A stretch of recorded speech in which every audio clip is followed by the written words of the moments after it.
Estamos en comunicación con el doctor Héctor Polino, un hombre que yo diría que desde siempre viene laburando con esta cuestión. Él es titular de Consumidores Libres.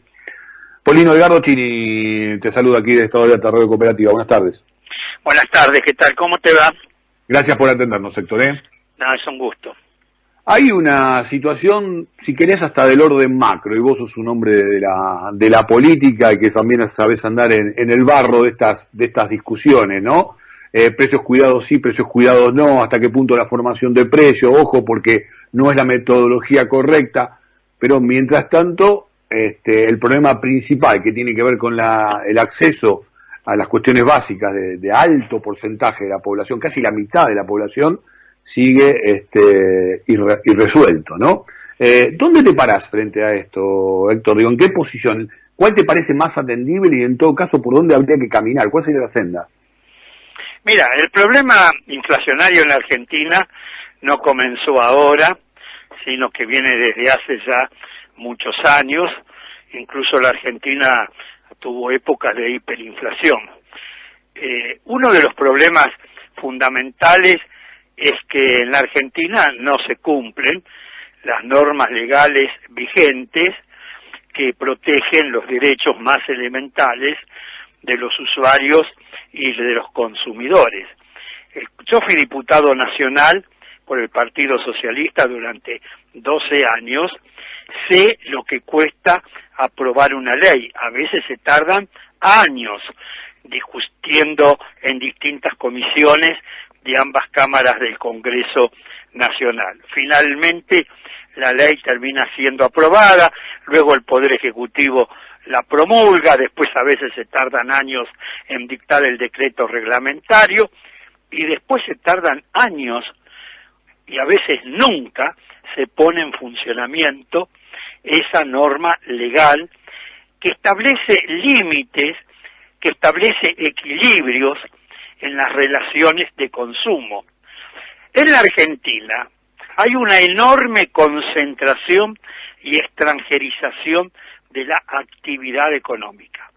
Hoy, 28 grandes empresas, todas de capital extranjero, concentran aproximadamente el 80% de la producción de los productos de la canasta básica de alimentos y artículos de limpieza.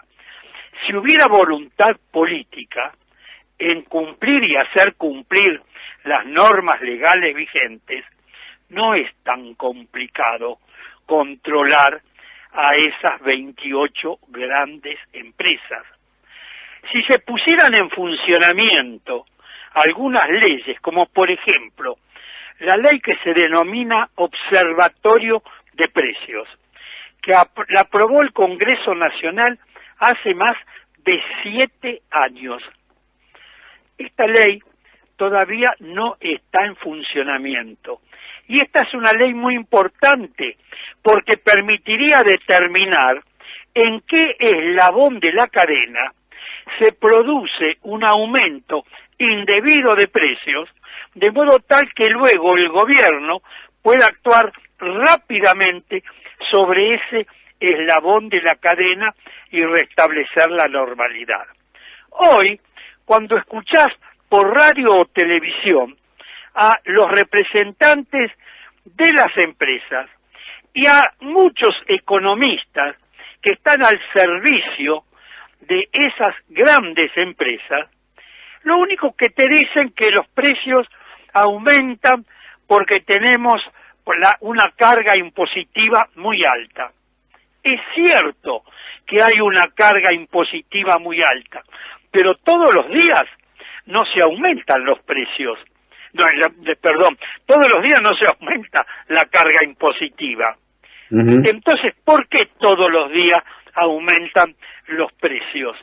¿Quién es el culpable? ¿El productor, el fabricante, el mayorista, el intermediario? No lo sabemos con exactitud porque no está en funcionamiento la ley que se denomina, reitero, Observatorio de Precios. Más allá de culpables, digo, y para, si querés, intentar encontrar el punto de inflexión para poder empezar a solucionar este problema central y de fondo, podemos hablar de responsabilidades, ¿no? Ponele, digo, para no sobrecargar esta cuestión. Muy bien, pero, ¿quién es el responsable?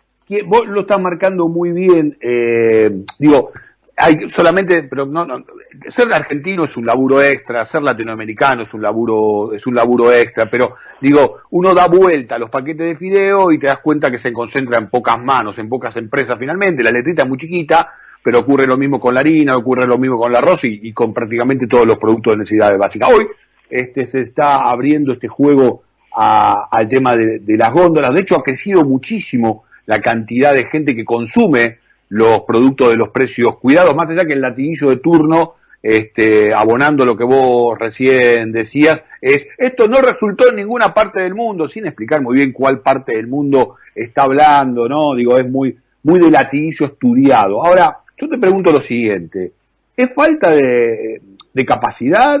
¿Es falta de idoneidad? ¿O es desidia? Porque mientras vos decís estos años que han ocurrido, justifican, estamos hablando entre gente que valora muchísimo la democracia, pero hay mucha gente, mucha población que uno entiende que se empiece a desencantar con quienes son sus responsables en el ejercicio justamente de la función pública.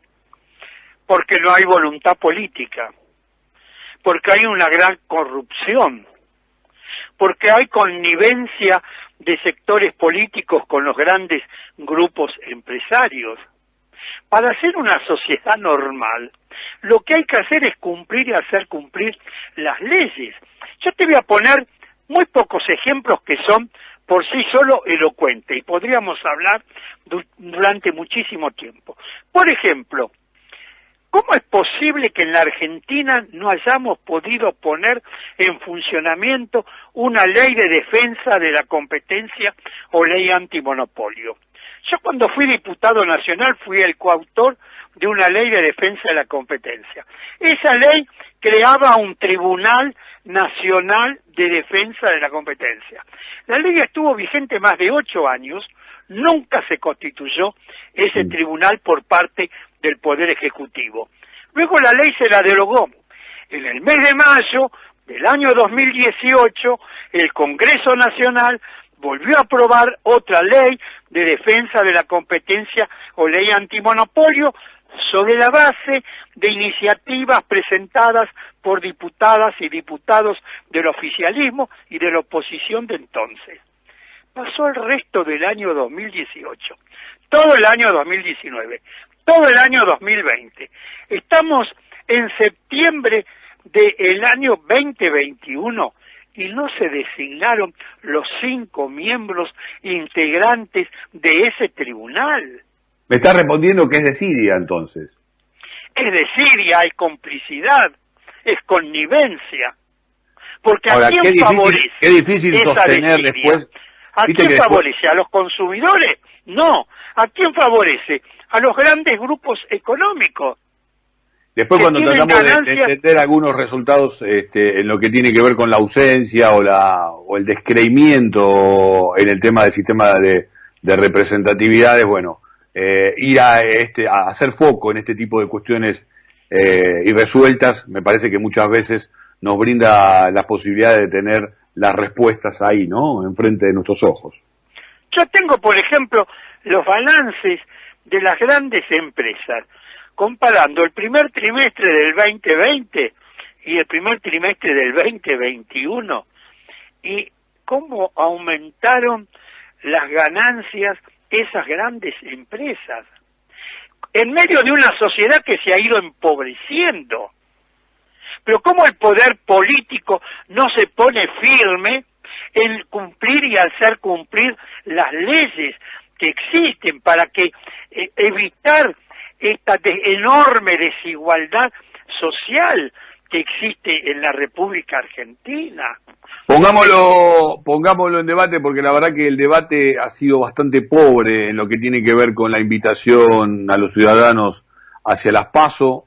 Pongamos foco el debate ahí. Ahora se ha puesto en superficie los últimos datos del INDEC, así que en todo caso veremos si podemos renovar las expectativas al respecto. Héctor, ha sido un gusto conversar contigo. Que sigas muy bien, hasta pronto. El doctor Héctor Polino, titular de Consumidores.